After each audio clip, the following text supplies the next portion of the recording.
Hey everyone, we're going to go over importing our model into MudBox. So a few steps you have to take before you do this. Number one is open up your mesh. Make sure you delete all your mesh smooths, anything like that you have on here. We don't want to bring the model in a high poly state. We want it to bring it in as low poly as we can. So that's kind of what I've done here. I've deleted everything. I've also collapsed my symmetries down, so once I deleted my turbo smooths, I right clicked on the mesh, go to convert to and editable poly, or you could do that for the whole mesh as well once you've got rid of your turbo smooths. So make sure you do that. The next step you're going to want to do is select everything, go into this display panel right here, and turn on backface call. It'll be off by default. Turn that on, and what that will do is it will I'll show you 1 second here. If this mesh was single-sided, it'll actually show a hole through it. If that property is off, then it'll double-side anything that's one-sided, and can get really confusing to see if your mesh is screwed up or not. So do that, turn that off, and then right-click, or sorry, not right-click, select all on your mesh. Go to the Tools property, select Reset Xform, and click the Reset Selected button, and then right-click on your mesh and go to Convert to Editable Poly again. Now, the reason we do that is to make sure that any of the mirroring that we've done or symmetrying hasn't screwed up our mesh. And I'll show you an example of what that might look like. So if I take this mesh here, I duplicate him over. I'm just going to use my mirror tool to mirror him over to the one side, and I'm going to reset my Xform on him. You'll notice that he's inside out now. If I didn't have that backface call checkbox on, he would look normal. And that's bad because he's actually not correct and might import really poorly into other programs. So with backface call on, we can see when this kind of stuff happens. If you do have any elements on your mesh that have this, make sure that you select them, Xform them, convert them to an editable poly, and then go to your modifier list, and from the drop down select normal. Right, there you are. And what that'll do, that'll just invert your normals. By default, it has flip normals on, and it'll flip them the right way in. And then once he's there, you can right click on him, go to convert to editable poly. So do this for your entire mesh. Make sure that everything is looking the way you want it to look. It's all clean and done up. Make sure that your model is at an appropriate location in the map.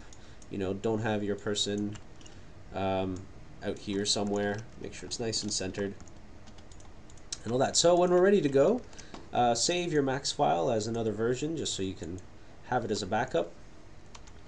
And what we're going to do is we're going to export this guy as an OBJ actually. So I tried exporting him as an FBX in class in here, and he was just doing a whole bunch of weird stuff. And so I found OBJ just did a much cleaner job of bringing this guy into MudBox.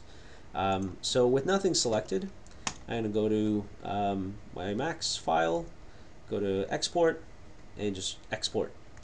If you have other things in your scene, you can do export selected if you don't want to export certain things. I just deleted anything in my scene that I didn't want. And I'm just going to export them onto my desktop here as Goblin. So I'm going to go Goblin. And then from my drop-down menu here, by default it'll be an FBX. So I'm going to drop down and select OBJ, which is this GW OBJ exporter. And export that. And in this little dialog, the only thing you really have to make sure is I turned off all my optimize things, and you just have to make sure that the faces here are set to quads. You don't want them set to triangles. You want to keep all those quads that we worked so hard to get on export. So that's that. You're going to want to keep your texture coordinates normal, smoothing groups, all that is fine. It'll export materials, you don't really need them, but you can turn those off as well. And I'm just going to go export. It'll do its thing, hit done, and that's it. So we've exported our file. You can save that max file, and I'm just going to minimize it just in case we need it. Open up MudBox. You'll get this little screen here, what to do. What do you want to do? I'm just going to hit close just to have a nice fresh file. First thing I'm going to do is I'm going to just save this blank scene as my goblin or whatever your file. We'll try that one more time. Import.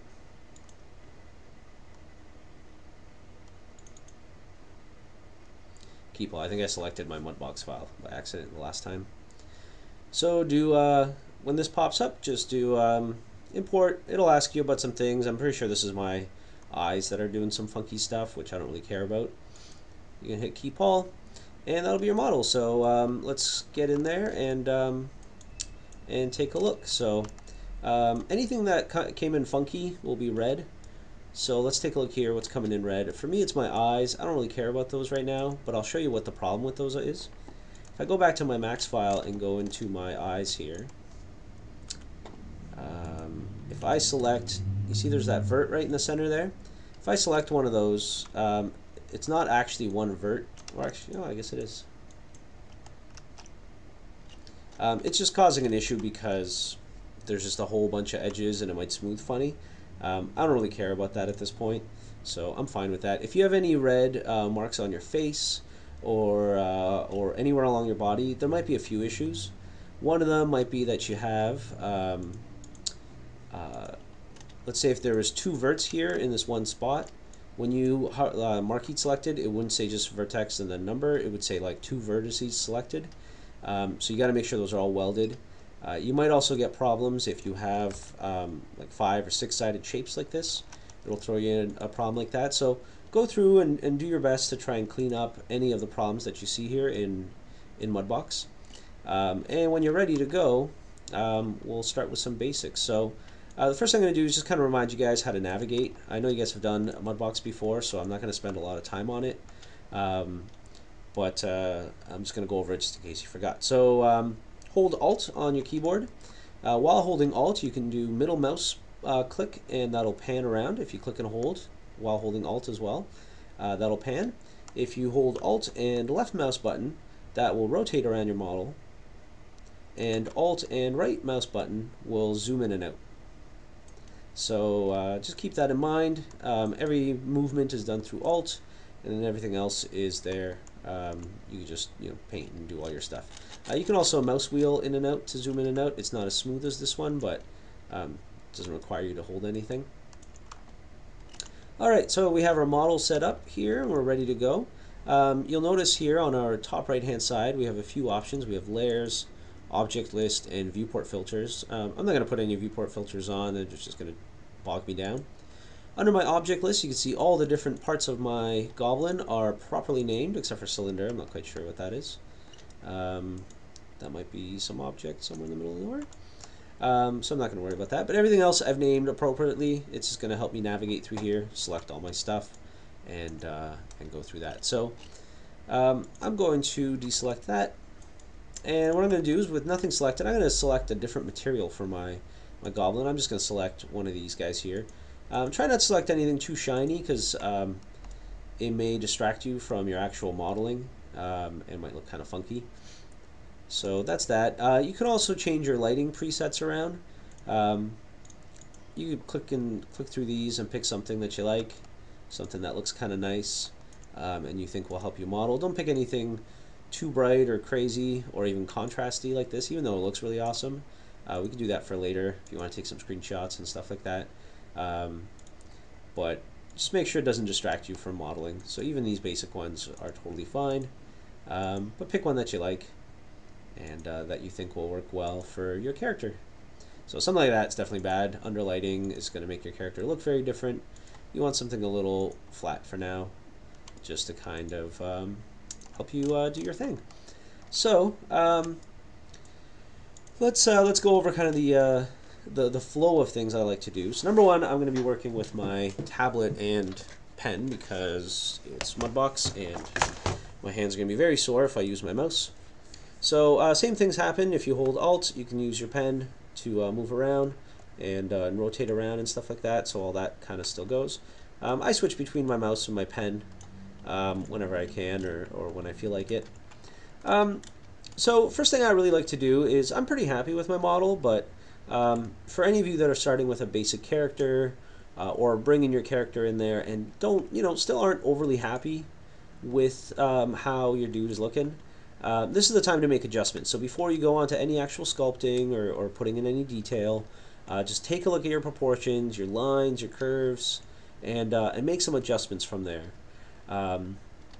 Especially if you're doing if you're starting from the preset character, change around your proportions, make do something interesting with your character.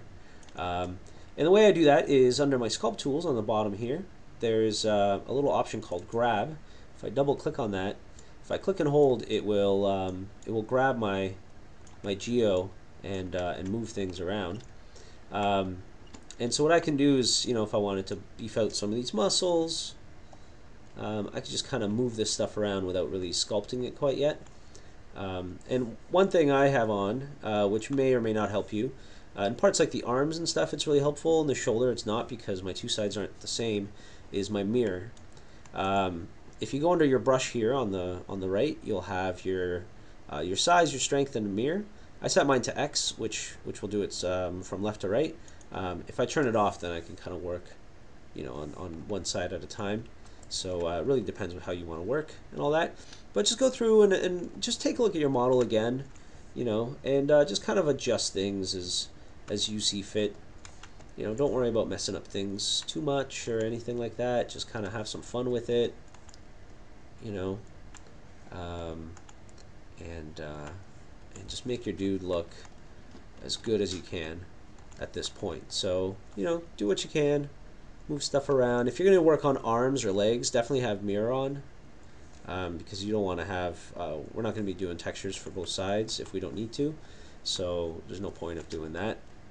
But yeah, go through, adjust your stuff. If you want to change your brush size, you can hold B and then click with your pen and then go up and down. Oh, and you'll see if you go nice and slow, it'll change your brush size. If you hold M and do the same thing, click and drag up and down, it will change that line, and that is your brush strength. So you want to work with something pretty low in the beginning, and maybe like a bigger brush, depending on what part of the body you're working on, and just start adjusting some things. If it's ever giving you grief with symmetry on, it's because your two sides aren't perfectly symmetrical and it can't figure out what to do. So just turn that off and then just start doing some sculpting. So you have to adjust the strength to what works for you. If you don't like using the shortcuts or aren't used to them, those options are right here, size and strength. I would highly recommend take the time to get used to the shortcuts, because they're going to make you a lot faster and better at doing this stuff, especially if you want to be a character artist. Learn to get quick. That's the way to get a job, to keep a job. You got to be good and all that, and you got to show off your portfolio. But once you actually have a job, if you can actually do some excellent work really quickly, you'll definitely be favored and will do quite well. So keep that in mind. Alright, so let's say I spent some time doing the proportions for my character here, and I'm pretty happy with them. I'm going to save my file. You might notice once in a while your MudBox on the bottom right here, this little block, will start flashing red saying save, save, save, which I love. It reminds you to save. You haven't saved for a few minutes, to make sure to do that. So the first thing we're going to want to do is just add a little bit more detail into this guy before I can start sculpting. I can't really sculpt any muscles into the amount of geometry that's here. I kind of have my basic shape. If I didn't, then this is the stage I would add all these kinds of definitions into. But when you're ready to move on, we're going to add some more geometry to our mesh by subdividing it. Now the way you do that is whatever your mouse is hovered over. So my mesh, my character here is made up of a lot of different geometry. So whatever my mouse is hovered over, if I hit Shift D, or if I go into Mesh, Add Subdivision Level, it's going to add my subdivisions there. And then you can control those using page up and page down to see how much they subdivide. Now, there's one thing you might notice is that when I subdivide mine, you'll see it hasn't really changed any of my silhouette or anything like that. Whereas adding Turbo Smooth will smooth out a lot of these hard edges. That's because I've done some adjustments to the settings. So I'm going to just remove my highest level, which I just added, if you ever need to delete your the levels you added, you can. I'm just going to go right back down. Before adding that, I'm going to go to Mesh and add new subdivision level options. By default, they will look like this, I believe. So if I do that, you'll see he gets smoothed out. And that's exactly what I want for my body, right? I want to smooth out those details and you know, refine some of those rough edges and stuff like that. And for other objects, you know, as well, I can do that to my hair, the horns as well, and all that. But for some things, I don't want that to happen. So let's take a look at my belt buckle here. If I hit, or actually just my belt here, if I hit Shift D on that, it actually did a pretty nice job kind of smoothing that out. So perhaps that's not a good example. Let's take a look at my armor here. If I Shift D on that, it actually did a pretty nice job too, so I'll probably stick with that. But let's say you wanted to, I'm just going to go back up to my level. Let's say you're doing something a lot more mechanical, and this was supposed to be as hard-edged as you were supposed to, as you wanted it, and you don't want it smoothing out any of that detail. What I'm going to do is I'm going to delete that highest level I added. I'm going to go to Add New Subdivision Level Options, and I'm going to turn off Smooth Positions on. And you'll see what that does is when I hit Shift D over top of this thing, it's just going to subdivide it within the geometry I have, but not actually change the silhouette or the shape of it. So if I add, you know, a whole bunch of detail, obviously you're going to get some really weird kind of faceting and stuff like that on there. But this might be ideal for a more mechanical or hard surface kind of look that you're going for. So even though this is, you know, metal armor, I'm going to worry about smoothing that out later. So I'm just going to delete those guys, and I'm going to reset those settings to what I have. So let's go back here. Let's go Mesh, add new subdivision settings. I'm going to turn that back on, and I'm going to add a level here to all of my stuff. Oops. The belt buckles are probably actually a good example of that kind of mentality. So let me select my belt buckle here.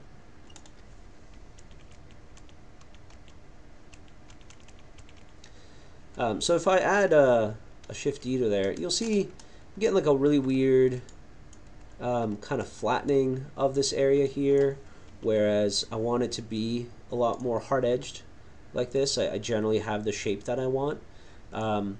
So what I'm going to do is I'm going to delete that highest level that I added, and I'm going to turn off my smooth positions, and I'm going to add that level back in. And you'll see it added more polygons without distorting that shape. And so I did the same thing for this buckle here. So where's my buckle set? I don't think that's what I was supposed to name it. So I'm going to go down to my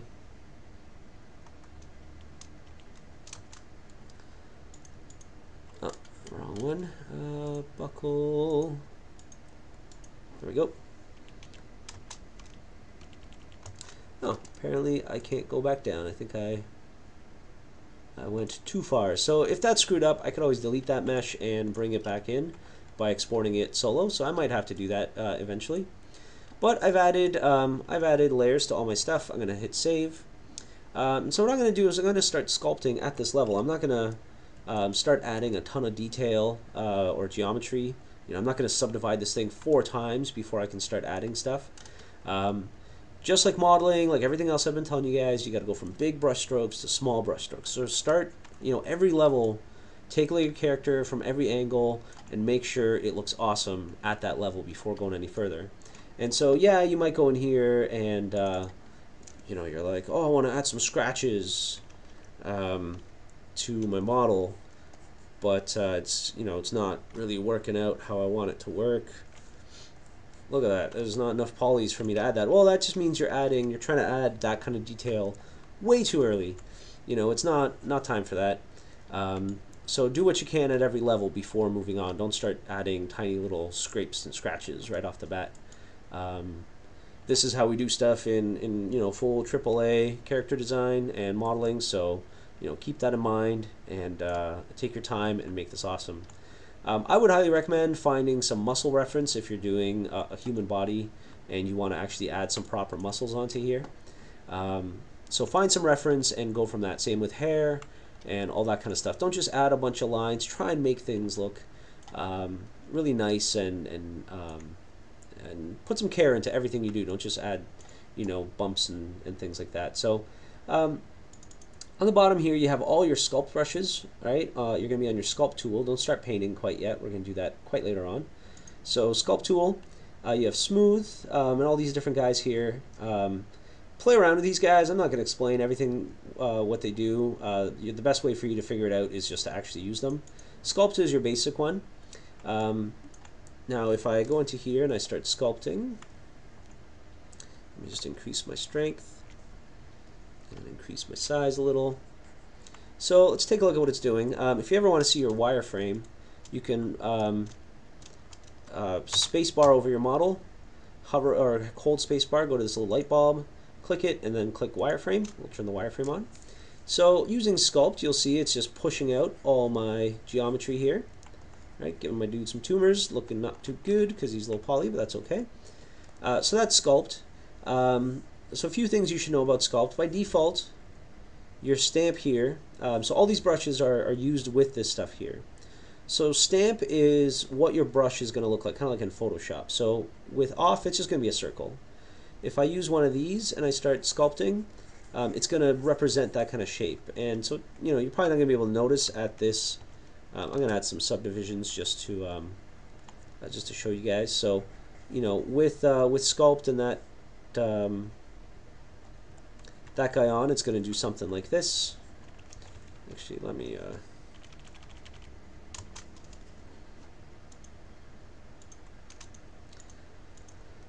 me just subdivide this guy properly. There we go. Alright, this will better illustrate the brushes. Just be careful about adding subdivisions. They will make your computer chug, so make sure you're prepared. Always save. If you don't save, that's your own fault. I ain't going to give you any extra time or marks if you lose a bunch of work, so please be careful. So there we go. We start seeing that's with that one on. With that turned off, it's just a nice smooth edge, a nice smooth circle. Try out some of these different guys. You'll get some different looks. Different kind of things. So that's number one with your stamp on. I like to work with it off a lot. I do the other stuff later on when I really need to add some detail. Stamp works really well with fall off, and what fall off is, let's take a look here. So if I turn it to this big block, what that means is there's going to be zero fall off. So as I paint, it's going to try and paint that full circle shape all the time. With this fall off, it's going to make that. So you see, if you look at the shape you extruded, that curve there is going to try and mimic the ramp, the fall off that you have here. And if I do this one, it's going to try and mimic that as best as it can. So it's basically how soft do you want your brush to be. What kind of fall off does it have, all that kind of stuff. So this is definitely where you want to really take care of what you're doing and how you're working with those things. So if I wanted to do big muscles, I would do like a really low strength, and then just start bulbusing out some things here. Right, I don't have any muscle reference on me right now, so I'm not actually adding real muscles. But let's say this is what I wanted to add. So that's number one. So that's going to follow my fall off. If you hold shift, it will activate the smooth brush, so you don't have to keep switching to it. And smooth will just try and smooth out any of the details you've made. And try and kind of even them out. So you got to be careful when you are brushing, because these are different objects. If I brush over them, it's going to affect them all. So you may want to hide and unhide meshes and only work on one at a time if you want that. So you could do just isolate. If you right click on a mesh, just click isolate, and that way you're only going to be working on this one guy here. So that's that guy. So yeah, try these other brushes too. They're great. Knife is awesome if you want to, carve out some details. Good for scratches, things like that. Scrape is pretty cool. Just kind of takes off layers. You get a nice kind of sculpty look from it. So yeah, take a look at these. I'm not going to explain them all. Stencil, when you actually get to the point where you want to add some detail, stencils are really cool. You can select one of these stencils. Let's do that guy here. It's going to just put up a texture on your screen, and when you paint over it, it's just going to paint the parts that are white on that texture. So a really cool way of adding some neat kind of details. Don't go overboard with adding a ton of noise to your character, because that won't look good either. But anyway, stencils are fun. Fun thing to play around with. So you could try, let's say I wanted to make this guy have some elephanty skin, right? Obviously, it's not looking super smooth because I don't have a ton of polygons to work with it. If you zoom in and out, the texture will stay the same. So obviously, the further you zoom out, the bigger those details will become. Right? So be careful with that and kind of get to know that. There's a little helpful reminder here of, Q to hide stencil if you don't want to look at it. S is awesome. S is, rotate. So you can kind of get better angles of this stuff. You can rotate it, you can scale it, you can move it around too. So if you want it in specific places. So that's that, and those are really the three things you're going to be playing around with: is just sculpt, your stamp, your stencils, and your fall off. So between all those, you're going to be able to. Let me just turn my stencil off here to get something really, really awesome looking. And so again, really, when you start at a low level, right? Start at let me get my body back here, right? Start at the first level here. I'm going to just delete all my highest levels. I did way too many. Alright, so let's do that. Let's isolate this guy. So I'm just going to start off here. I've obviously screwed up my mesh because I was showing off some stuff, but just start nice and slow. Let's do, like nice fall off ramp. Let's just get some big details in there, right? Don't worry about adding all the small stuff. Get your muscles framed in, get some awesome muscle reference. Let's get some scapulas in there. And get that in there. So you'll notice that when you're painting, everything pops out. If you ever want to brush something back inwards, just hold Control and it'll do the inverse strength of whatever you have. So if you want to push everything back in, you can do that. And that's pretty much it. So I want you guys just to go to town on your characters. Look really awesome. Look up reference if you know the style you're trying to hit. If you want to make your stuff look like Team Fortress or Gears of War, look that up. Even if this is your first character, it can look pretty kick-ass. The tools we have these days allow even somebody that's just starting off in character modeling to do something pretty amazing. So I have some high expectations from you guys. I'm going to be marking the MudBox part of this pretty tough. So prepare yourself. We're only going to get one shot at this. We're going to redo our low poly soon anyways. So you're going to get a second chance to do a better low poly job than you did. Yeah, go from there. So I'm going to just spend some time modeling this guy. And in the next video, we'll get to the point where we're adding some smaller details. And I'll show you some do's and don'ts with that kind of stuff. But in the meantime, just have some fun. Change around your proportions of your dude if you want. There's nothing wrong with that. Don't worry about going off of concept even if you want to really, mess around with your dude and just have some fun with them. So, the sky's the limit for you guys. Don't worry about concepts, especially, if you weren't too happy with your concept. This is the time to really design your character out, and that's how we do it too. Even in the big studios, you'll get a lot of inspirational concepts of what a character should look like, but a lot of the really fun character kind of side of things, a lot of times they come in here in the MudBox ZBrush stage. where you really get to, you know, have some fun and make your character look awesome or terrible, and all that. So go to town, have some fun, and we'll continue this in a little bit. Thanks, guys.